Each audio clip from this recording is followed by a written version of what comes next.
El filósofo Platón, partidario de Pitágoras, insinuaba enigmáticamente que había una llave de oro que unificaba todos los misterios del universo. Esta es la llave de oro a la que regresaremos una y otra vez a lo largo de nuestra exploración. La llave de oro es la inteligencia del Logos, la fuente del Om primordial.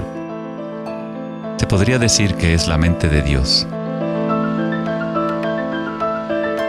Con nuestros limitados sentidos, estamos observando solo la manifestación externa de la mecánica oculta de la autosemejanza. La fuente de esta simetría divina es el misterio más grande de nuestra existencia.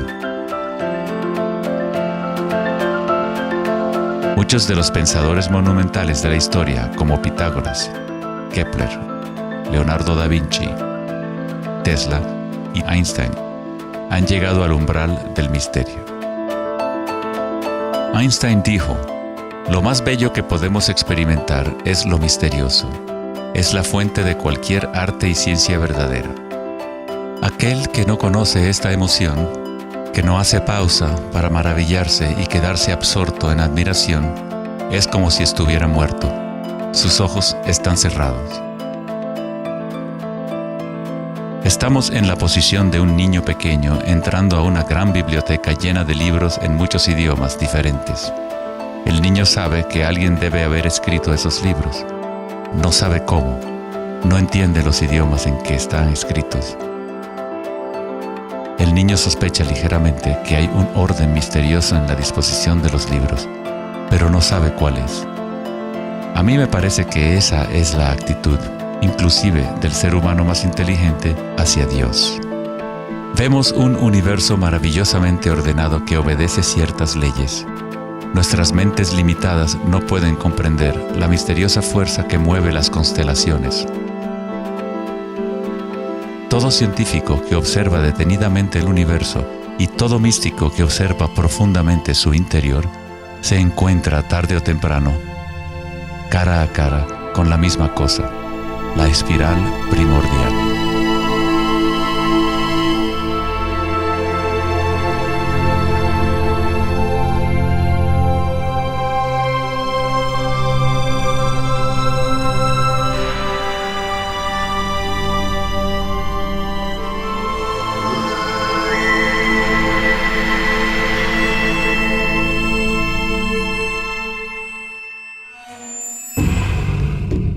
Mil años antes de la creación del antiguo observatorio de Stonehenge, la espiral era un símbolo predominante en la Tierra. Las espirales antiguas se pueden encontrar por todas partes del mundo. Miles de espirales antiguas como estas se pueden encontrar en toda Europa, Nuevo México y Utah en Estados Unidos, Australia, China y Rusia, en virtualmente todas las culturas indígenas de la Tierra. Las espirales antiguas simbolizan el crecimiento, la expansión y la energía cósmica encarnada en el Sol y en el cielo. La forma espiral refleja el macrocosmos del universo mismo revelándose. En las tradiciones indígenas, la espiral es la fuente energética, la madre primordial. Las espirales neolíticas de Newgrange, Irlanda, se remontan a 5000 años.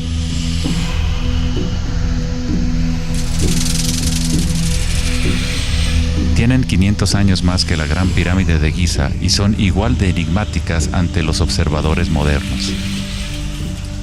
Las espirales se remontan a una época en la historia en donde los humanos estaban más conectados con la Tierra, con los ciclos y las espirales de la naturaleza. Una época en que los seres humanos se identificaban menos con los pensamientos. La espiral es lo que percibimos como la fuerza de torsión en el universo. El prana, o fuerza creativa, hace girar a Akasha en una secuencia de formas sólidas. Se encuentra en todos los niveles entre el macrocosmos y el microcosmos, desde las galaxias espirales hasta los sistemas meteorológicos, el agua en tu bañera y tu ADN.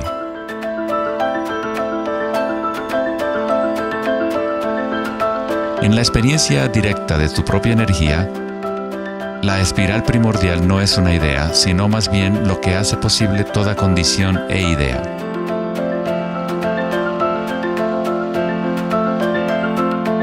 Varios tipos de espirales y hélices se encuentran en todo el mundo de la naturaleza. Caracoles,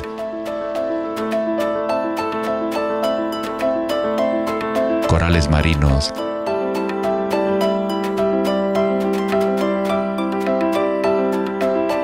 telarañas,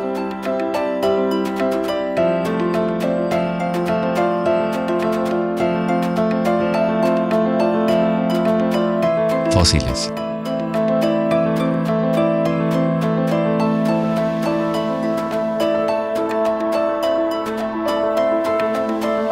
En las colas de los caballitos de mar,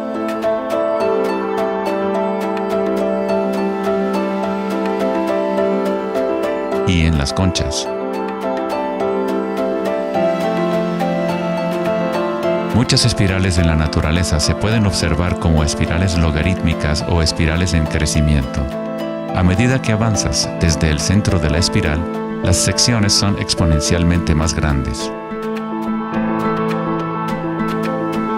Al igual que la red de joyas de Indra, las espirales logarítmicas son autosemejantes u holográficas, de manera que las características de cada parte reflejan el conjunto.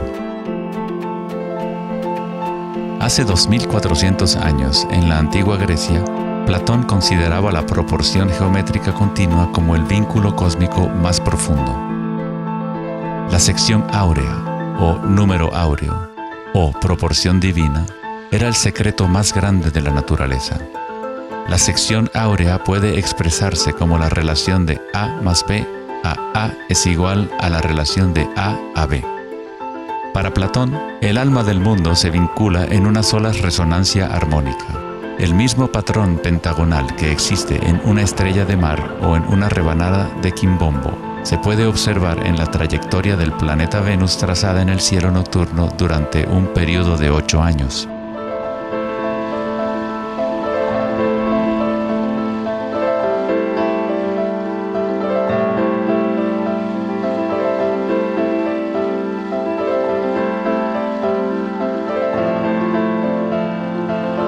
Se observa en el mundo inteligible de las formas en el cielo y en el mundo visible de los objetos materiales en la Tierra, a través de este principio de la autosemejanza geométrica. Desde los patrones autosemejantes del brócoli romanesco hasta las ramas de las galaxias, las espirales logarítmicas son patrones omnipresentes y arquetípicos. Nuestra galaxia de la Vía Láctea tiene varias ramas espirales logarítmicas con una pendiente de unos 12 grados. Cuanto mayor la pendiente de la espiral, más compactos son los giros. Al observar una planta que crece a intervalos de tiempo en un video, uno es testigo de su danza con la espiral de la vida.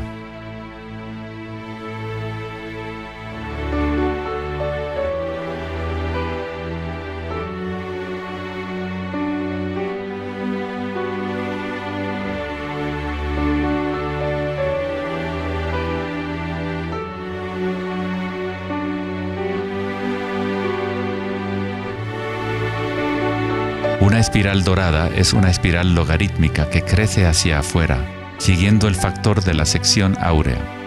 La sección áurea es una relación matemática especial que aparece una y otra vez en la naturaleza. El patrón que se observa a continuación se denomina la serie de Fibonacci o la secuencia de Fibonacci. La serie de Fibonacci se desarrolla de tal manera que cada número es la suma de los dos números anteriores.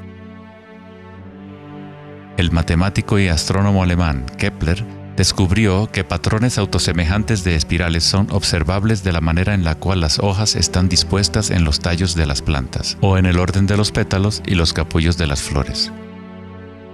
Leonardo da Vinci observó que el espacio en las hojas tenía a menudo forma de patrones espirales. Estos patrones se llaman filotaxis o patrones de disposición de las hojas.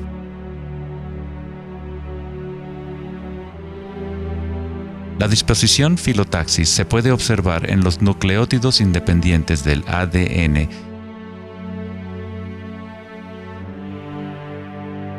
y en todo, desde los árboles genealógicos de conejos reproductores hasta en las piñas del pino, de los cactus a los copos de nieve, y en organismos simples como las diatomeas.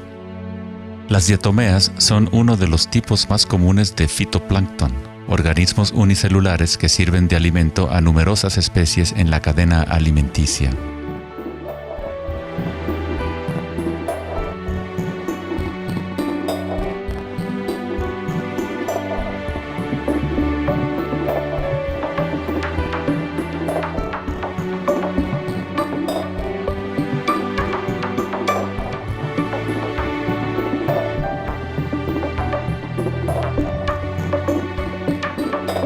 ¿Cuánta matemática debes saber para ser un girasol o una abeja? La naturaleza no consulta al departamento de física para producir un brócoli. La estructura en la naturaleza ocurre automáticamente. Los científicos en el campo de la nanotecnología utilizan el término autoensamblaje para describir la forma en la cual se forman los complejos, como en la fase inicial de la formación hexagonal de ADN. En la ingeniería de la nanotecnología, los nanotubos de carbono se componen de una disposición similar de materiales. La naturaleza hace este tipo de geometría una y otra vez sin esfuerzo, automáticamente, sin una calculadora. La naturaleza es precisa y extremadamente eficiente. Según el famoso arquitecto y autor Buckminster Fuller, estos patrones son una función del espacio-tiempo. El ADN y el panal de abejas tienen esa forma por la misma razón que una burbuja es redonda. Es la forma más eficiente que requiere la menor cantidad de energía. El espacio en sí tiene una forma y permite solo ciertas configuraciones de la materia, siempre volviendo a lo más eficiente. Estos patrones son la forma más fuerte y eficiente de construir estructuras arquitectónicas como las cúpulas geodésicas.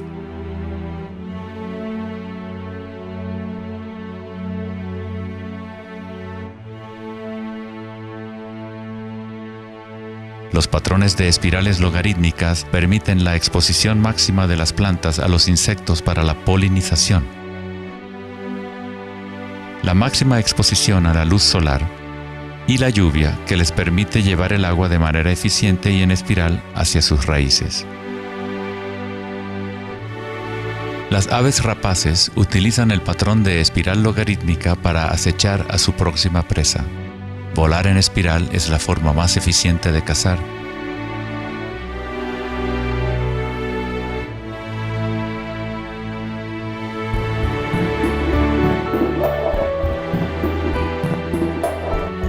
Nuestra capacidad de observar el akasha danzando la espiral de la vida hacia una forma material se relaciona con la habilidad de percibir la belleza y la simetría en la naturaleza.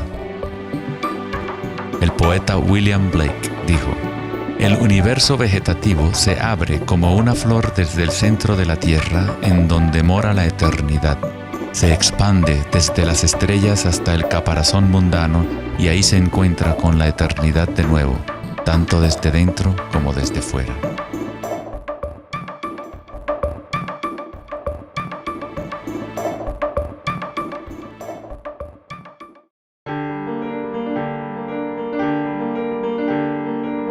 El estudio de los patrones en la naturaleza no es algo familiar en el mundo occidental, pero en la antigua China, esta ciencia es conocida como Li.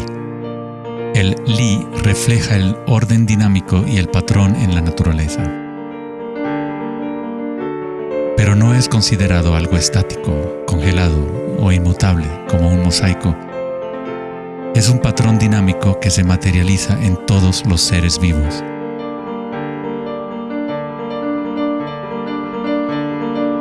Las arterias de las hojas, las marcas de las tortugas y los patrones de vetas en las rocas son todas expresiones del lenguaje secreto de la naturaleza y del arte. El laberinto es uno de los muchos patrones de Li. Se encuentran en las estructuras de los corales, en hongos como el morel,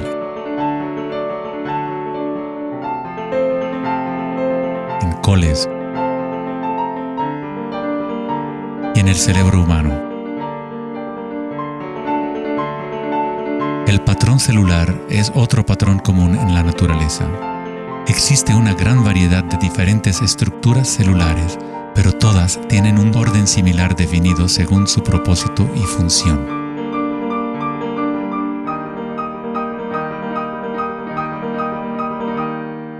Es fácil quedarse fascinado ante el juego constante de formas, pero lo más interesante es que ciertas formas arquetípicas parecen estar entretejidas en la trama de la naturaleza. El patrón de ramificación es otro patrón Lie, o modelo arquetípico observable en todos los niveles y en todas las escalas fractales.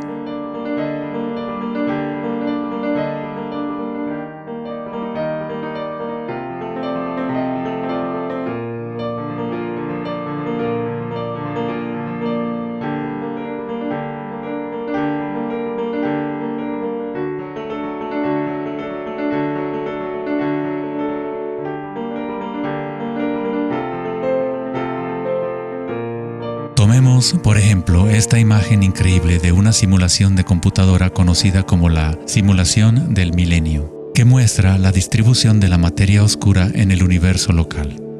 Fue creada por Max Planck Society en Alemania. La materia oscura es lo que antes considerábamos espacio vacío. Es como un sistema nervioso invisible que recorre todo el universo.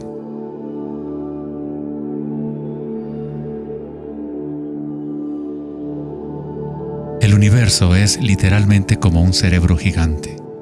Está constantemente utilizando un tipo de energía oscura u oculta que solo hasta ahora la ciencia empieza a entender. A través de esta red inmensa, la insondable energía se mueve proporcionando el impulso para la expansión y el crecimiento del universo.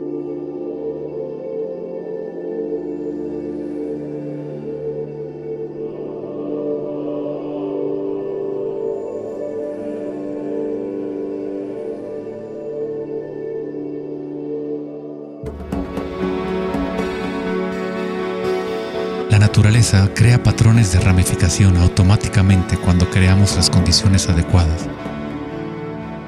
La naturaleza es una máquina generadora de arte o un motor creador de belleza. Aquí, la electricidad se utiliza para hacer crecer las ramas de cristal plata. El metraje es en intervalos de tiempo a medida que crecen durante varias horas. Los cristales se forman sobre el cátodo de aluminio cuando los iones se depositan por electrólisis a partir de una solución de nitrato de plata. La formación es autoorganizadora. Estás viendo arte generado por la propia naturaleza. Johann Wolfgang von Goethe dijo: "La belleza es una manifestación de las leyes secretas de la naturaleza, que de otra manera estarían ocultas para nosotros por siempre". En este sentido, todo en la naturaleza está vivo, organizándose a sí mismo. Cuando se usa alto voltaje en la ramificación fractal, esto se vuelve todavía más obvio. Está sucediendo en tiempo real.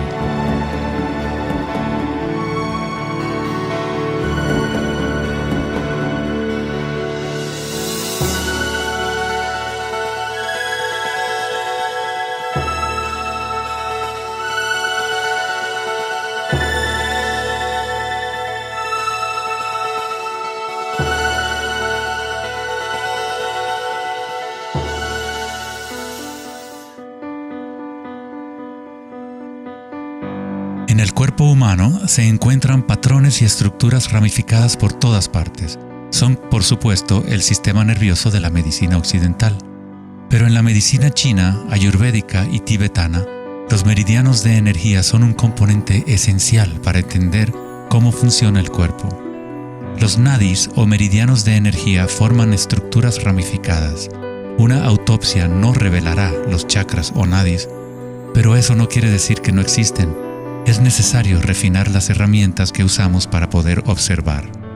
En primer lugar, debes aprender a acallar tu mente.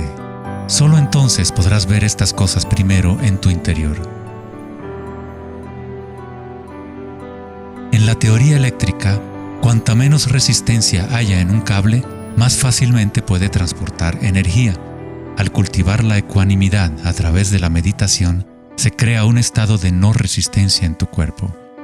Prana o chi, o energía interna, es simplemente tu vitalidad interior. Lo que sientes cuando tomas conciencia desde el interior del cuerpo. Los hilos sutiles de tu cuerpo que transportan el prana, los nadis, logran mover más y más energía pránica a través de los chakras. El cableado se hace más fuerte a medida que lo usas, pues permites que la energía fluya. Donde quiera que haya conciencia, el chi o energía comenzará a fluir y prosperarán las conexiones físicas. En el sistema nervioso y el cerebro, los patrones físicos de cableado se establecen por repetición. Si prestas atención continuamente a lo que está en tu interior y reduces la resistencia a las sensaciones que están experimentando, incrementas tu capacidad energética.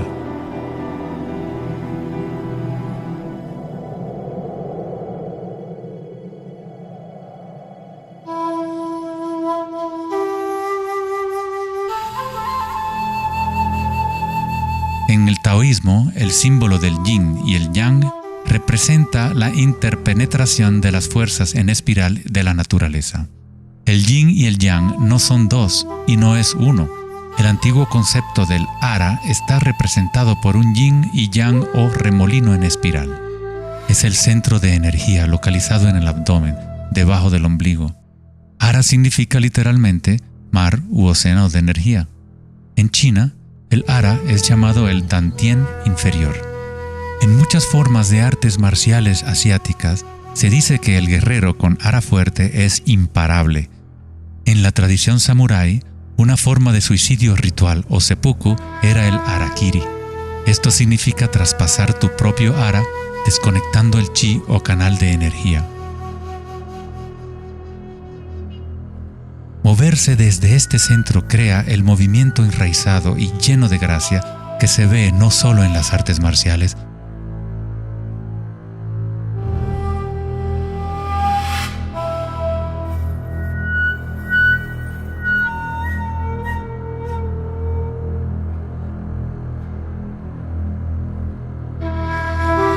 sino en grandes golfistas, bailarinas de danza del vientre.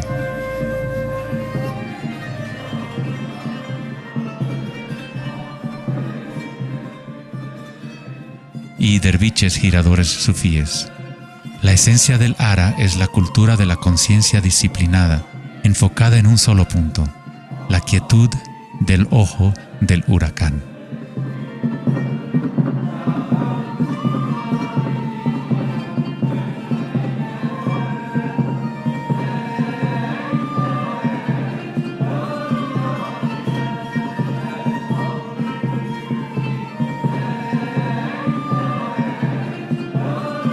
Es el instinto de nuestras entrañas con relación a nuestra propia fuente de energía.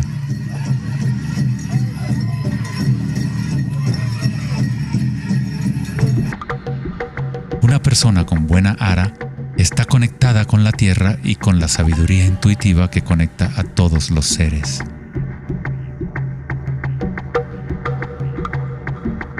Pensar con tu vientre, el ara de Kengasai, es conectarte con tu sabiduría interior.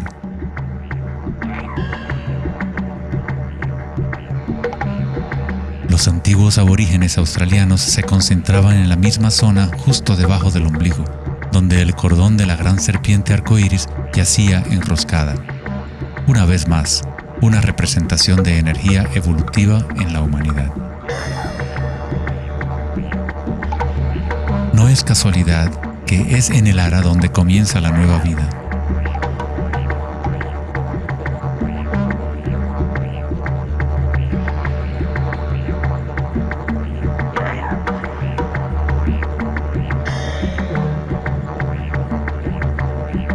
El sistema nervioso entérico, a veces llamado cerebro intestinal, es capaz de mantener una matriz compleja de conexiones similares a las del cerebro en la cabeza, con sus propias neuronas y neurotransmisores. Puede actuar de forma autónoma, es decir, con su propia inteligencia. Se podría decir que el cerebro intestinal es una versión fractal del cerebro de la cabeza, o tal vez el cerebro de la cabeza es una versión fractal del cerebro intestinal. Un oso sano tiene un ara fuerte. Cuando un oso sabe dónde hurgar para encontrar hierbas, sigue el movimiento del chi a través de sus sentidos, centrando en el ara o vientre. Esta es la conexión del oso con la cabaña de los sueños, el lugar en las tradiciones indígenas de donde proviene todo el conocimiento y regresa hacia la espiral de la vida. Pero, ¿cómo conocían los antiguos pueblos la espiral si la ciencia moderna está apenas empezando ahora a reconocer su importancia? Pregúntale a las abejas. Ellas no se han olvidado de amar. Las abejas tienen una conexión especial con la fuente como parte de un sistema simbiótico que ayuda a la belleza y a la diversidad a florecer. Son un puente entre el macrocosmos y el microcosmos. Hay un corazón que nos conecta a todos, como una mente colectiva, por llamarla así. Al igual que un cerebro abierto, la colmena envía sus sueños al mundo para manifestarse.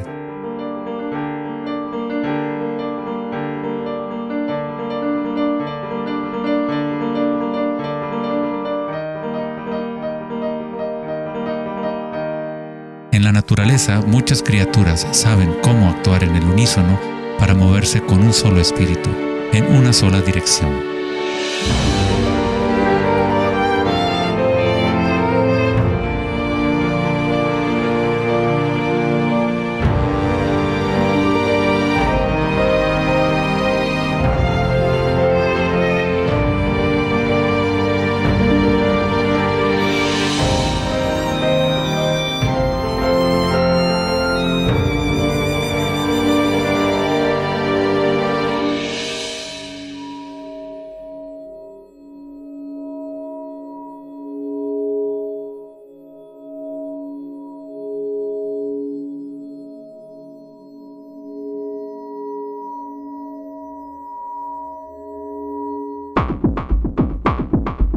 Pero no todos se benefician de las otras especies a su alrededor.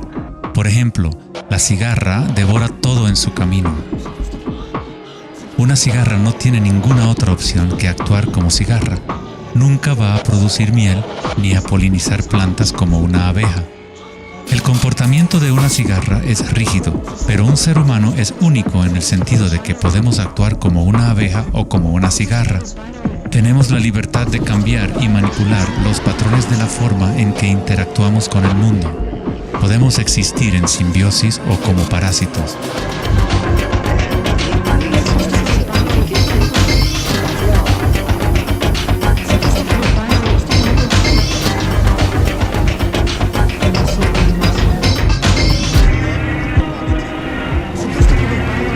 Hoy en día, los seres humanos tratan de entender la espiral con la mente racional, pero nunca ha sido el pensamiento el que nos conecta con la espiral de la vida.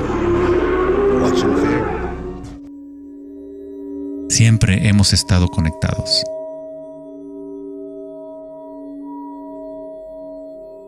El pensamiento ha sido lo que nos ha mantenido en la ilusión de la separación dentro de nuestras propias identidades. El pensamiento es la creación de la separación, la experiencia de limitación. Cuanto más nos alineamos con el pensamiento, más nos alejamos de la fuente. Las culturas antiguas menos orientadas al pensamiento se alineaban con la espiral de una manera más directa y personal de lo que nosotros hacemos hoy en día. En la antigua India, el Kundalini es una representación de la propia energía interior que se mueve a lo largo de la columna vertebral en un patrón en forma de serpiente o hélice. En las antiguas tradiciones yogis de la India, los mundos interiores de las personas de la época se comparaban con las culturas que se centraban en el ara. Equilibrar el poder de la espiral con la quietud propia de la observación de tu conciencia es alinearte con tu pleno potencial evolutivo, para florecer como el ser original y multifacético que fuiste concebido. Ida, el femenino o canal lunar, está conectado al cerebro derecho y Pingala, el canal masculino o solar, está conectado al cerebro izquierdo. Cuando estos dos canales están en equilibrio, la energía fluye hasta un tercer canal, Sushumna, en el centro de la columna vertebral, energizando los chakras y desbloqueando nuestro pleno potencial evolutivo. La palabra chakra es una antigua palabra sánscrita que significa rueda de energía. El Kundalini es nada menos que la espiral primordial que, como una danza, hace emerger tu vida humana a la existencia. Es un orden diferente de energía al que normalmente conocemos, como un puente de materia bruta para las energías más sutiles. Tú eres ese puente. El Kundalini no es una energía que pueda ser forzada a través de la voluntad, el esfuerzo ni la fricción. Es similar a cultivar una flor. Todo lo que podemos hacer como buenos jardineros es preparar la tierra y las condiciones adecuadas y luego dejar que la naturaleza siga su curso. Si obligas a una flor a florecer prematuramente, la destruyes. La flor crece con su propia inteligencia, con su propia guía de organización. La mentalidad egoica que se obsesiona con el mundo exterior es lo que te impide experimentar tu verdadera naturaleza vibratoria. Cuando la conciencia se vuelca hacia el interior, se asemeja a los rayos del sol y comienza a florecer el loto interior. Conforme el Kundalini despierta en nuestro interior, comenzamos a notar el distintivo de la espiral en todas las cosas. En todos los patrones internos y externos, esta espiral es el vínculo entre nuestros mundos interiores y exteriores.